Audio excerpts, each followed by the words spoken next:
Hey guys, how's it going? It's BobbyKBikes here, and welcome to another Raleigh Arena garage session. Today, we are going to rebuild the headset. I was nervous about this, but surprisingly, I loosened it off before I started filming just to make sure that we could do it, and it all loosened off very nicely, which is more than can be said for many old bikes that I've fixed up over the years. Unfortunately, we can't say that of the crankset.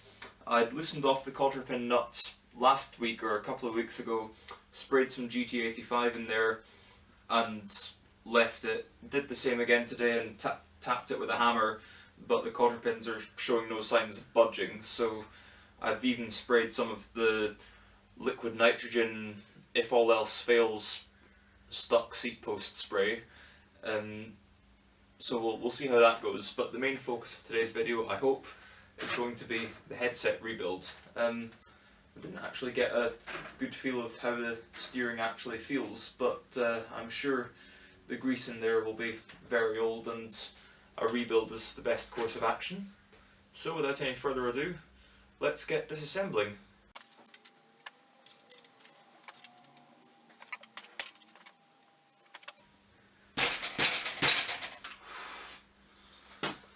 You know what that means? It means that our wheel is essentially stuck in the forks. We may have to reevaluate our life choices.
That was a bit of a fight.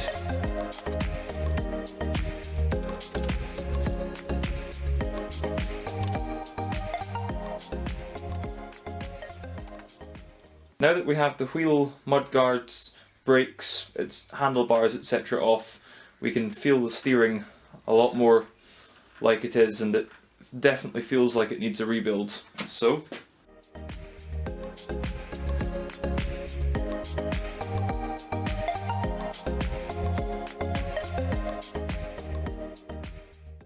okay, the video has taken an unexpected turn in that we've got the cranks off and hopefully we're going to rebuild the bottom bracket as well today.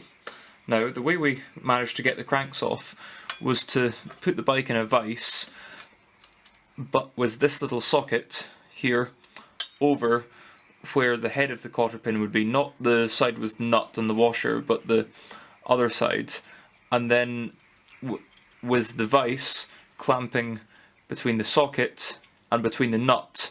We just tightened the vise down, and that eventually made all the rust and whatever was holding the cotter pin stuck just give way, shooting the cotter pin back into the socket. It's a really handy trick, and it made life a lot easier as regards crank removal.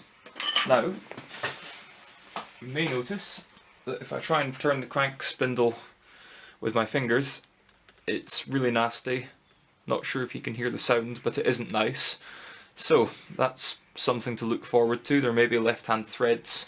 Whatever there's going to be a lot of cleaning to do. You'll also notice that this part here is the same colour as the frame.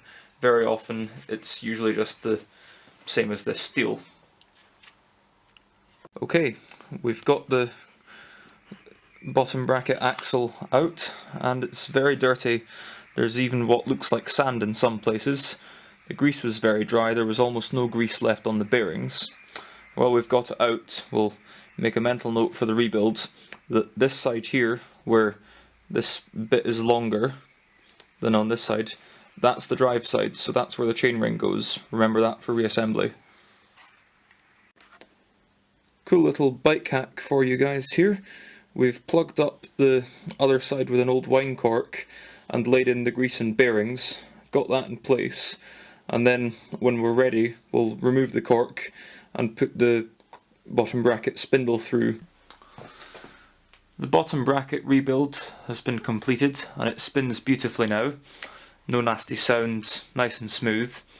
I still need to get the cranks back on, but I may well need some new cotter pins, so I'll have a little rummage through my spares, see what I can find. And I also need to clean up the cranks. Okay guys, aside from the bottom bracket rebuild, we can't really get much further today. I'm afraid that earlier I knocked the tub with the headset bearings over, and I've been around with the magnetic rod, picked up as many as I can, and I don't have enough bearings to put the headset back together, and they're an annoying small size of bearing that I don't have many spares of, so I'm going to have to go on Amazon or to my local bike shop, so it could be a few days before this headset's back together, I'm afraid.